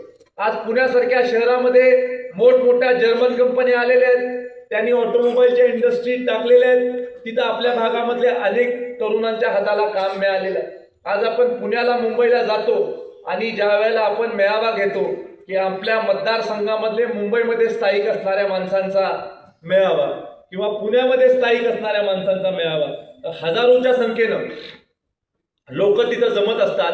हजारोच्या संख्येनं त्यांच्या उपस्थितीवरनं एकच गोष्ट स्पष्ट होते की आपला ग्रामीण भागामधला तरुण, ग्रामीण भागामधली तरुणी अलीकडच्या काळामध्ये शिक्षणाच्या जोरावर शहरामध्ये जाऊन स्वतःचा नवीन एक अध्याय लिहिण्याच्या बाबतीमध्ये कमी पडत नाही. हा देखील आपल्याला या समारंभांच्या निमित्तानं लोकांच्या उपस्थितीवरनं एक संदेश मिळत असतो. आज या जिल्हा परिषदेच्या निवडणुकीच्या निमित्तानं मोठ्या संख्येनं आपण या विंगच्या सभेसाठी जमलेलो आहोत आणि जमलेलो असताना ताईंचं भाषण देखील मी ऐकलं. माझा ताईंना आजच्या समारंभाच्या निमित्तानं एकच फक्त सल्ला आहे की आपण आजपर्यंत आपल्या जीवनामध्ये चांगल्या पद्धतीनं ज्या क्षेत्रामध्ये आपण काम करत होता तिथं चांगलं काम केलंय, विद्यार्थी घडवण्याचं काम केलंय, लोकाभिमुख असं काम केलंय, लोकांना अपेक्षित, पालकांना अपेक्षित आहे अशा पद्धतीचं काम केलंय. अतिशय चांगला आपला ट्रॅक रेकॉर्ड राहिलेला आहे. फक्त आता एकच आपण लक्षात ठेवा की आता आपल्या गावची सेवा करण्यासाठी कराडचं घर सोडायचं आणि विंगाच्या घरामध्ये उठायचं, एवढं डोक्यात ठेवा. काही गोष्टी तुम्ही विसरणं गरजेचं आहे, काही गोष्टी डोक्यातून काढून टाका. आपण विंकर आहे, विंगात राहायचं, विंगाची सेवा करायची आणि कराडचं घर खूपच सांभाळायला अडचण असेल तर मिस्टरांना तिकडे पाठवायचं, ते तिकडचं बघेल. आता हे करावं लागेल, तुम्हाला सवय लावून घ्या. तुम्ही सातारला जावं लागेल, तुम्हाला बसावं लागेल गाडीत वाट बघत, त्याला काही पर्याय नाही. आता हे आपल्याला ह्या काही गोष्टीमध्ये बदल करून घेणं गरजेचं. आणि तात्यांनी आता सांगितलं की उमेदवारी कशी ठरली, काय ठरली. मी आपल्याला स्पष्टपणे सांगतो, उमेदवारी ही जनतेमधनं ठरत असते. मी म्हणून, आप्पानी म्हणून उमेदवारी ठरत नसते, लोकांमधनं उमेदवारी ठरत असते. लोकांना काय योग्य वाटतं याच्यामधनं उमेदवारी ठरत असते. कोणी राजकीय नेता असला, अगदी आपले देवाभाऊ जरी असले तरी मतदारसंघाचा कल काय याच्यावर उमेदवारी ठरत असते. आणि त्यामुळे उमेदवारी ठरवताना नेता उमेदवारी ठरवू शकत नाही, हे डोक्यातनं काढून टाका तुम्ही की आम्ही ठरवलं आणि काहीतरी झालं. उमेदवार लादण्याची पद्धत भारतीय जनता पार्टीची नाही. उमेदवार ठरवत असताना लोकांच्या उपयोगाचा कोण, लोकांच्या कामाचा कोण याच्यावरनं उमेदवाऱ्या ठरत असतात. आणि त्यामुळं लोकांचा कल घेतल्यानंतर, लोकांचं मत घेतल्यानंतर आपल्याला कसा चेहरा देणं गरजेचं आहे याचा विचार केल्यानंतर सगळ्या बाबतीमध्ये आपलं नंबर लागल्यामुळं आज आपल्याला संधी मिळालेली आहे. आपण चांगल्या पद्धतीनं निश्चित स्वरूपी काम करावं हे देखील मी आपल्याला या कार्यक्रमाच्या निमित्तानं सांगू इच्छितो. आज भारतीय जनता पार्टी हा सर्वसामान्य माणसांचा पक्ष आहे, नेत्यांचा पक्ष नाही. मध्यंतरी मी कोल्हापूरचा आणि सांगलीचा निरीक्षक म्हणून ज्या वेळेला उमेदवाऱ्या ठरवायची वेळ आली होती त्यावेळेला असंच आम्ही, चंद्रकांत दादा होते, मी होते, मुन्नासाहेब महाडिक होते, आम्ही सगळे बसलो होतो आणि उमेदवार निश्चित करण्याच्या प्रक्रियेमध्ये आम्ही होतो की ही यादी आता आपण प्रदेशला पाठवायची. जशी आम्ही आता जिल्हा परिषदेची यादी निश्चित केली, भारतीय जनता पार्टी प्रदेशला पाठवली, तिथून त्याच्यावर शिक्कामोर्तब झाल्यानंतर त्यांना आपण AB फॉर्म इश्यू केले. तर आम्ही यादी निश्चित करत आणली होती आणि मुन्नासाहेब महाडकांचा एक चिरंजीव हा कोल्हापूरमध्ये नगरसेवक पदासाठी उभा राहण्यासाठी इच्छुक होता. आपले सांगलीचे माजी मंत्री आहेत खाडेसाहेब, त्यांचा देखील मुलगा एका प्रभागामध्ये उभा राहण्यासाठी इच्छुक होता. त्यांचं तिथं काम होतं, चांगल्या पद्धतीचं काम होतं, जनतेमधनं देखील त्यांच्या नावाला पसंती होती. आम्ही यादी पाठवणार एवढ्यात आदरणीय मुख्यमंत्री साहेबांचा फोन आला आणि मुख्यमंत्री साहेबांनी आम्हाला सांगितलं की कुठल्याही नेत्याच्या मुलाला, मुलीला, सुनेला उमेदवारी द्यायची नाही आणि त्यामुळे ही सगळी नावं कट आणि जनतेमधली नावं आली पाहिजे. आणि मला अजूनही तो क्षण आठवतो की आम्हाला यादी परत निश्चित करताना त्रास झाला की आता तिथं कोण उभं राहणार. आणि त्यामुळं भारतीय जनता पार्टीमध्ये अशी पद्धत आहे की शिखर नेतृत्व हे ठरवत असतं.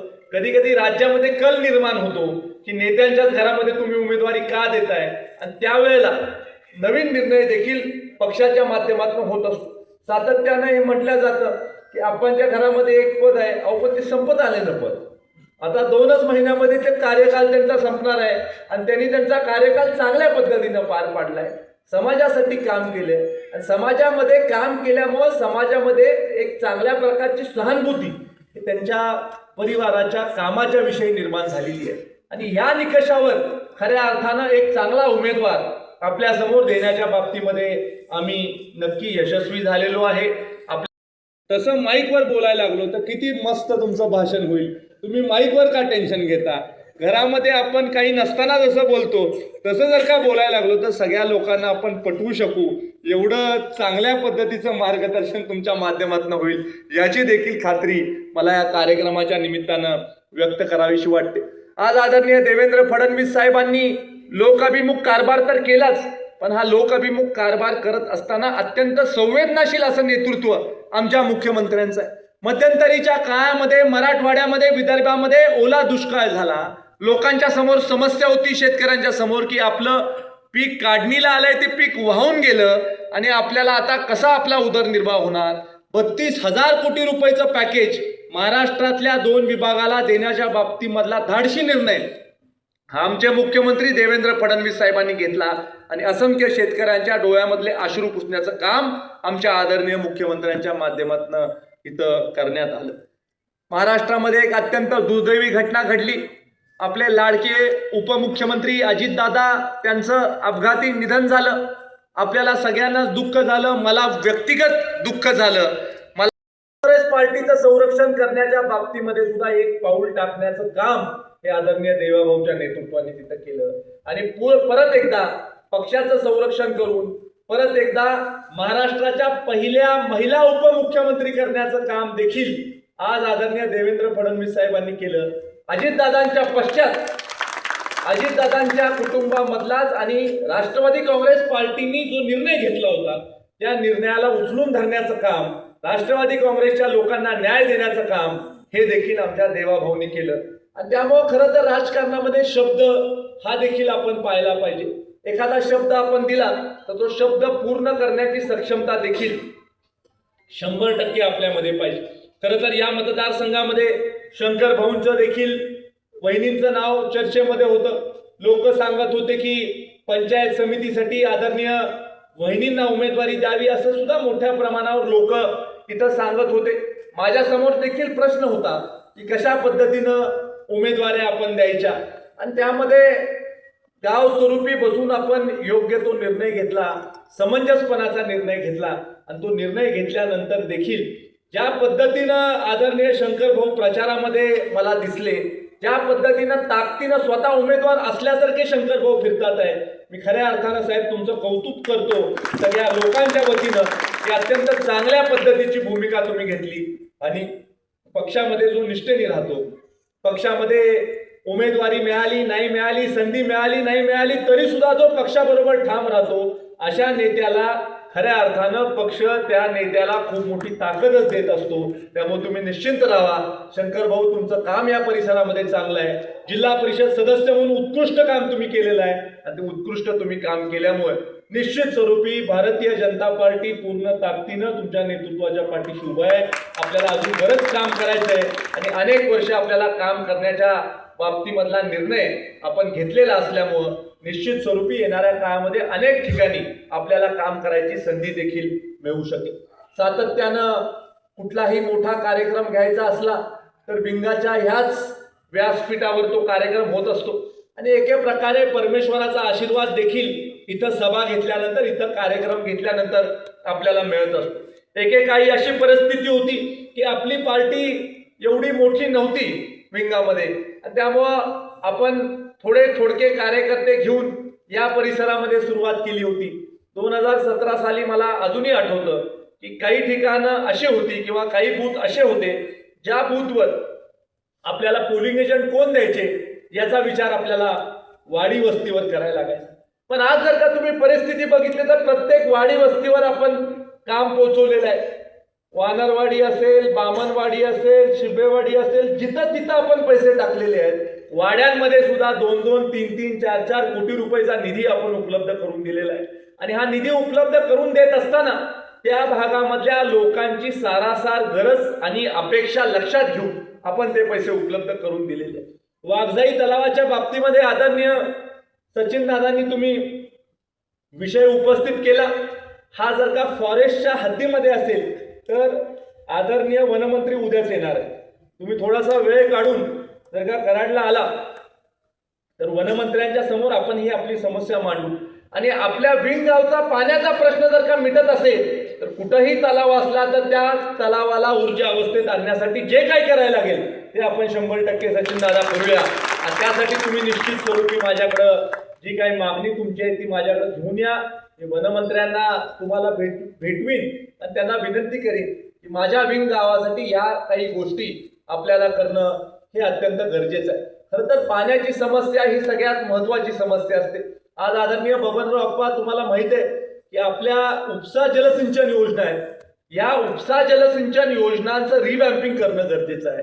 मॉडर्नायझेशन, आधुनिकरण करणं गरजेचं आहे आणि त्यामुळं महाराष्ट्राच्या विधानसभेच्या पटलावर मी हा विषय गांभीर्यपूर्वक ठेवला की जलसंपदा विभागाने कृष्णा खोरे विकास महामंडळ, आपली पाणी पुरवठा योजना आणि कारखाना असं 3 लोकांनी मिळून ट्रायपार्टेट ॲग्रीमेंट केलं पाहिजे आणि मोठ्या प्रमाणावर राज्य सरकारने आपल्या पाणी पुरवठा योजनांवर गुंतवणूक केली पाहिजे. आपल्या सहकारी तत्वावरच्या पाणी पुरवठा योजना या कोणाच्या मालकीच्या योजना नाही. मग सहकारी तत्वावरची पाणी पुरवठा योजना म्हणजे त्यामध्ये सरकारी भाग भांडवल आलं.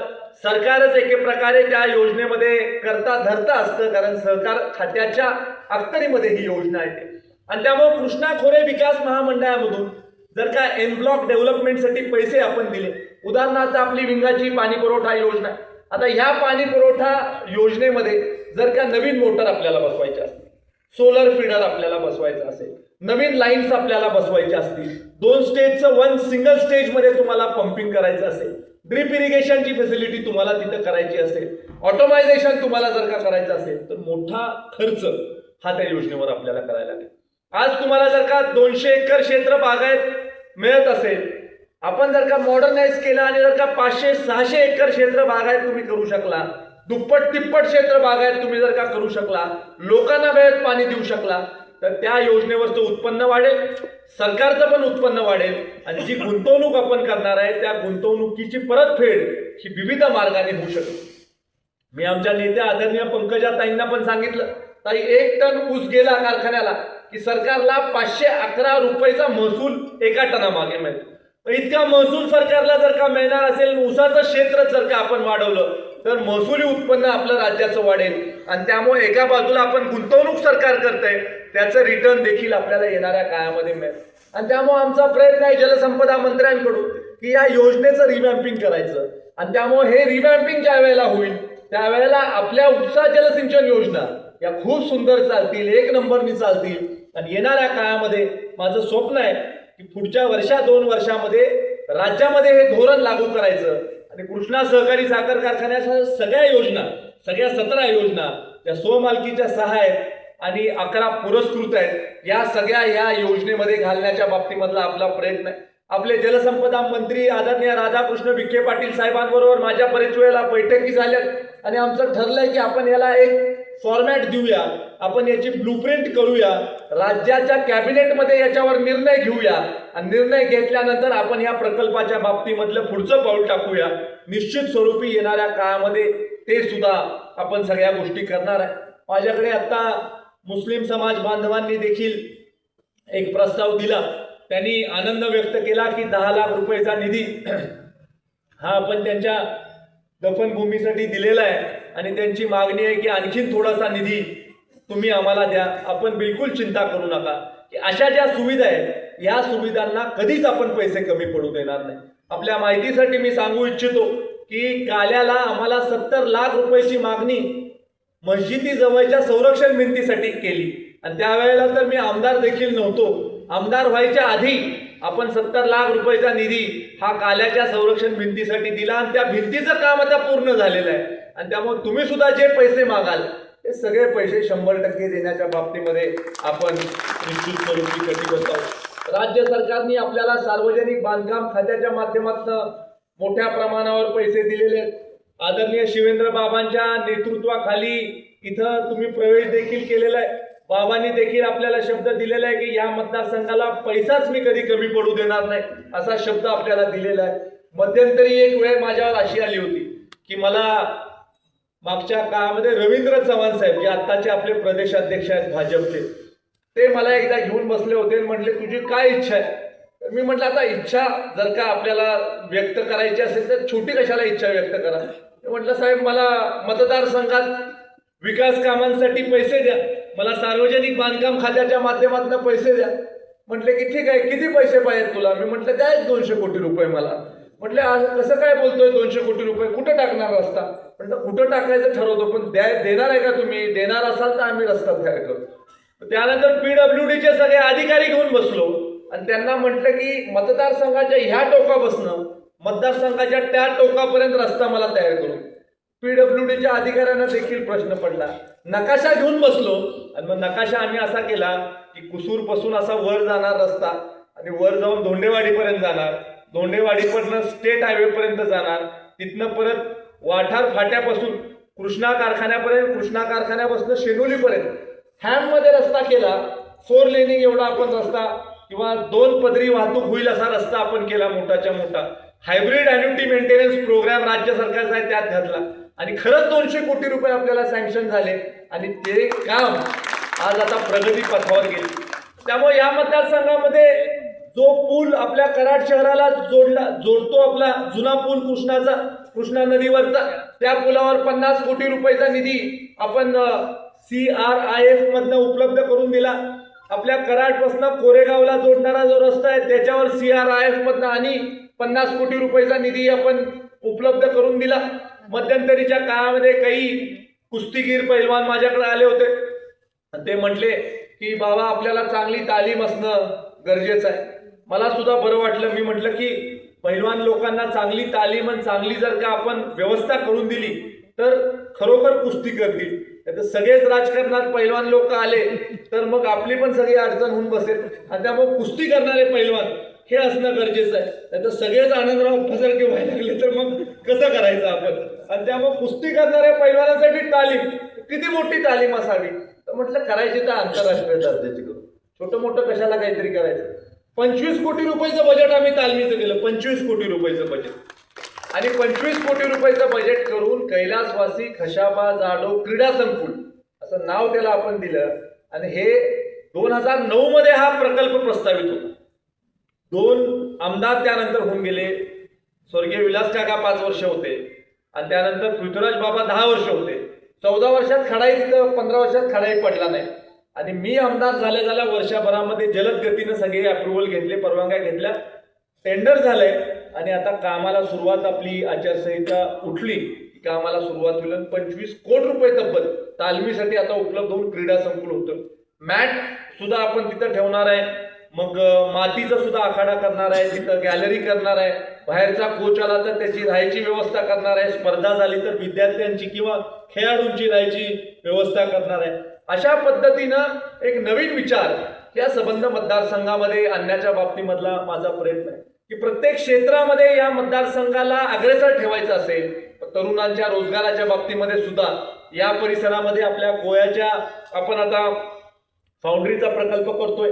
अनेक वर्षापूर्वी तो फाउंड्रीचा प्रकल्प आपण उभा केला, पण बायर फाउंड्रीच्या फिनिश्ड प्रोडक्टसाठी आपल्याकडे नव्हता. मग फिनिश्ड प्रोडक्टसाठी म्हणजे तयार झालेल्या मालासाठी घेणारा माणूस नव्हता. तो माणूस आम्ही आता आमदार झाल्यावर आता थोडं वजन वाढल्यामुळे आता तो माणूस सापडलाय आपल्याला. तो माणूस आम्ही गाठलाय की हे आमचंच घ्यायचं, आमच्या फाउंड्रीमध्ये झालेलं घ्यायचं आणि पुढच्या 2 महिन्यामध्ये आपली फाउंड्री चालू होते. साधारण 200 मुलांच्या हाताला काम त्या फाउंड्रीच्या माध्यमातून लागणार आहे आणि ती 100% आपल्याच परिसरातली 100% ती सगळी मुलं असणार आहे. फक्त त्या मुलांचं बेसिक क्वालिफिकेशन ITI असलं पाहिजे किंवा काम करायची त्याची क्षमता असली पाहिजे.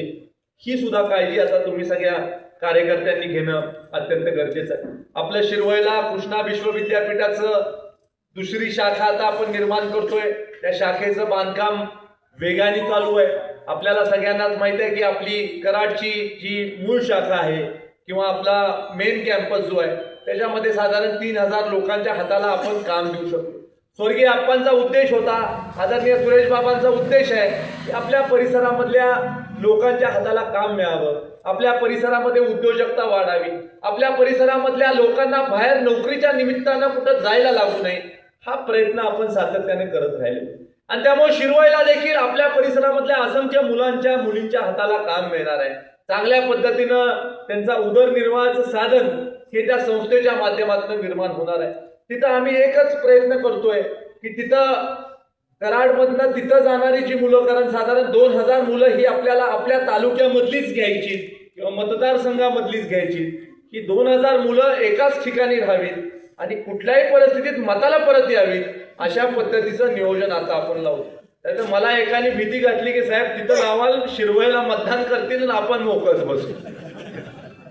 अनेक अशी गाव आहेत जिथं आपण नोकरीच्या निमित्तानं संधी एखाद्याला देतो, संधी द्यावी म्हणून अख्खं गाव येतं आणि गाव आल्यानंतर ज्यावेळेस निवडणुकीला आम्ही गावात जातो म्हणतो की तुमचा मुलगा घेतला, त्यावेळेला गावातली लोक म्हणतात अहो तो तिथं जाऊन त्यांनी लग्न केलं आणि तो तिथंच राहायला लागला आणि आमच्याकडे बघतच नाही आणि त्यामुळे आता दुसरा लावा.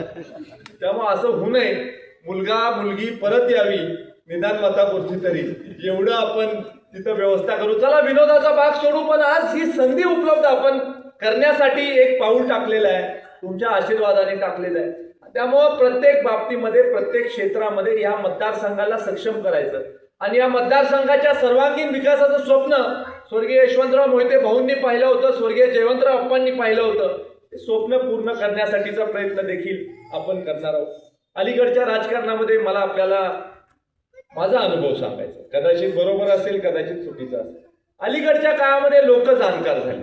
पूर्वीच्या काळामध्ये कसं होतं, नेता हुशार आहे, नेता बेरकी आहे, नेता फसवतो असं होतं. आता जनता एवढी हुशार झाली की नेता फसवू शकत नाही जनतेला. जनतेला सगळं कळत असतं आणि अलीकडच्या काळामध्ये स्वच्छ मनाचे, निर्मळ मनाचे, स्वच्छ काम करणारे, दिलेला शब्द पाळणाऱ्या नेत्यांना दिवस चांगला. एखादी गोष्ट आपण सांगितली तर ती गोष्ट आपल्याला करता आली पाहिजे आणि त्यामुळं अलीकडच्या काळामध्ये जेवढं चांगलं वागाल लोकांचं निरीक्षण असतं. आजकाल आपल्याला माहिती आहे फेसबुक आहे, इंस्टाग्राम आहे, व्हॉट्सअप आहे. एखादी गोष्ट आपण निवडणुकीच्या निमित्तानं बोलली आणि ती पूर्ण केली नाही तर पुढच्या निवडणुकीला मुलं दाखवतात मागच्या वेळेला काय साहेब बोलत होता. त्यामुळे शब्द जबाबदारीनं दिला पाहिजे किंवा कंडिशन अप्लाय असतं की नाही एखाद्या ॲडव्हर्टाईजमध्ये की हे झालं तर हे होईल, असं लोकांना समजून काही गोष्टी आपण देखील सांगाव्या लागतात. बरेच वेळेला काम करताना अनावधानाने सुद्धा काही गोष्टी आपल्याकडनं घडत असतात काम करणाऱ्या माणसांकडनं, त्याची सुद्धा आपण काळजी घेतली पाहिजे. आणि त्यामुळे सगळ्या कार्यकर्त्यांना देखील माझं सांगणं असतं की आपण सत्तेमध्ये असताना आपण जास्त काळजी घेतली पाहिजे. सत्तेमध्ये अपेक्षा मोठ्या प्रमाणावर आपल्याकडून लोकांच्या असतात. लोकांना वाटत असतं की सगळं सत्तेच्या माध्यमातून माझे प्रश्न पूर्ण व्हावे. बरेच वेळेला दोन्ही बाजूचे प्रश्न आपल्याकडे येतात की मोजणी 2 भावांमध्ये करायची असते आणि मोजणी व्हावी असे दोन्ही भाऊ सांगत असतात आणि आपल्यासारखंच व्हावं असं दोन्ही भाऊ सांगत असतात आणि दोन्ही भाऊ आपले कार्यकर्ते असतात. त्यावेळेला न्यायाची बाजू देखील आपण अशा गोष्टीमध्ये घ्यायची असते. आपल्याला उदाहरण म्हणून हे देखील मला या कार्यक्रमाच्या निमित्तानं सांगणं आवश्यक वाटतं. आज या निवडणुकीच्या निमित्तानं अतिशय चांगल्या प्रकारचं वातावरण या जिल्हा परिषद मतदारसंघामध्ये मला बघायला मिळतंय. कधी नाही इतकी गर्दी आज आपल्या कार्यक्रमांना, समारंभांना, प्रत्येक गावागावातल्या बैठकीला होते.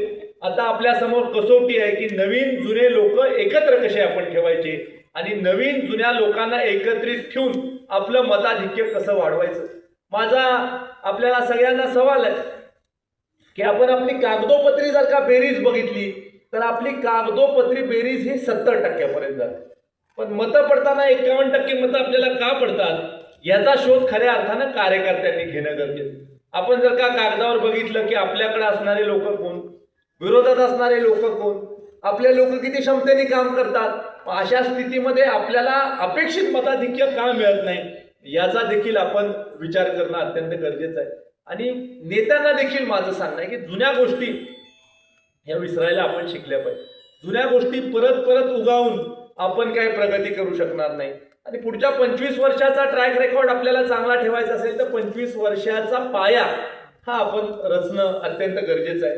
जुना संघर्षाचा काळ कधीतरी विसरावा लागेल तुम्हाला. सारखं संघर्ष झालं ठीक आहे, आला ना पुढं, विसरा ते. आता 2024च्या पुढं काय करणार याचं प्लॅनिंग करा. नव्या दमाची लोक आपल्या बरोबर घेऊया. जुन्या लोकांना आपण कधी अंतर देणार नाही. जुन्या लोकांचं स्थान आपल्या हृदयाच्या जवळ आहे. जुन्या लोकांनी खरं तर आपण घराचे मालक आहोत, नवीन येणाऱ्या माणसांना देखील चांगलं सन्मानाचं स्थान आपल्या घरामध्ये दिलं पाहिजे आणि एकजूट आपल्या घरामध्ये आपण ठेवली पाहिजे. अशा पद्धतीचा विचार हा आपल्याला करावाच लागेल. आज आपल्याला नवीन नवीन लोक पार्टीमध्ये घ्यायला लागतील. आपल्या विचार संस्कृतीमध्ये त्या लोकांना घ्यावं लागेल आणि आपल्या विचारांनी त्या लोकांना घेऊन हातात हात घालून आपल्याला बरोबर जावं लागेल. आज मला आपल्याला सांगायचं आहे की गुजरात सारखं राज्य आहे जिथं 8 वेळा भाजपचा मुख्यमंत्री झालेला आहे. मला आपण सांगा, ग्रामपंचायतीला रिपीट करायचं म्हटलं तर कठीण होतं, बाकीच्या निवडणुकीत तर सोडूनच द्या. आणि 8 वेळेला मुख्यमंत्री एकाच पक्षाचा होतो म्हणजे किती भक्कम काम प्रत्येक बूथवर, प्रत्येक स्तरावर त्या पक्षाचं. अनेक अशी राज्य आहे, जसं उत्तर प्रदेश सारखं राज्य आहे, 23-24 कोटी लोकसंख्या आहे, कधीही मुख्यमंत्री रिपीट होत नव्हता. योगी आदित्यनाथ साहेबांच्या रूपाने मुख्यमंत्री झाले, एकदा झाले, दोनदा झाले, आता तिसऱ्यांदा सुद्धा निवडून येतील. असं चित्र उत्तर प्रदेशमध्ये देखील रिपीट केलेलं आहे. आणि आज आपल्या महाराष्ट्रात सुद्धा बघा, 14 साली देवाभाऊ मुख्यमंत्री झाले, 19 साली सुद्धा देवाभाऊच मुख्यमंत्री व्हायला पाहिजे होते कारण 165 जागा आपल्या महायुतीच्या आल्या होत्या. पण चला ठीक आहे, राजकारणामध्ये स्थित्यांतर घडली, पण तरी सुद्धा बघा परत उपमुख्यमंत्री, परत मुख्यमंत्री, म्हणजे ट्रॅक रेकॉर्ड बघितला तर दीर्घकाळ भारतीय जनता पार्टी सत्तेमध्ये आहे. त्याचं एकच कारण आहे, कार्यकर्त्याला इथं महत्व आहे. कार्यकर्त्याची ही पार्टी आहे, बूथवरच्या कार्यकर्त्याला इथं महत्व आहे. प्रत्येक कार्यकर्त्याला सन्मानाचं स्थान या भारतीय जनता पार्टीमध्ये. आज जर का तुम्ही कुठल्याही देशातल्या राज्यात गेला आणि तुम्ही म्हटला की मी मंडल अध्यक्ष आहे, मी बूथ अध्यक्ष आहे, मी ह्या मंडळामध्ये अशा पद्धतीचं काम करतो, मी या सेलचा अध्यक्ष आहे, तर तिथं सन्मानाची वागणूक त्या राज्यामधले कार्यकर्ते तुम्हाला देतील. अशा प्रकारचं एक कुटुंब या देशामध्ये भारतीय जनता पार्टीच्या रूपानं तयार झालेलं आहे. आणि 14 कोटी सदस्य संख्या असणारी जगामधली सगळ्यात मोठी पार्टी म्हणजे आपली भारतीय जनता पार्टी आहे. आणि त्या पार्टीचे सदस्य म्हणून आपली जबाबदारी आहे की ह्या विंग जिल्हा परिषद गटामध्ये आदरणीय शैलजाताईंना मोठ्या मताधिक्यानं आपल्याला निवडून द्यायचं आहे. आदरणीय नंदाताईंना देखील आपण मोठ्या मताधिक्यानं निवडून द्यायचं आहे. आणि त्याची आपली देखील जबाबदारी आहे की आपण सगळ्या मंडळींनी कोळे पंचायत समितीमध्ये सुद्धा आमच्या अर्जुन काकांना मोठ्या मताधिक्यानं निवडून द्यायचं आहे. आणि पूर्ण गट हा भारतीय जनता पार्टीमय करण्याच्या बाबतीमधला प्रयत्न हा तुम्ही आम्ही मिळून सगळ्यांनी करूया. आज आपण अत्यंत जोरदार कार्यक्रम इथं आयोजित केला आणि या कार्यक्रमाच्या निमित्ताने एक वेगळ्या प्रकारचं वातावरण या सगळ्या परिसरामध्ये आपण सगळ्यांनी निर्माण केलं. त्याच्याबद्दल आपले सगळ्यांचे आभार मानून येणाऱ्या 7 तारखेला कमळाच्या चिन्हासमोरचं बटन दाबून आपण ताकदीनं हे सगळे उमेदवार निवडून देऊ एवढं सांगून थांबतो. जय हिंद, जय महाराष्ट्र.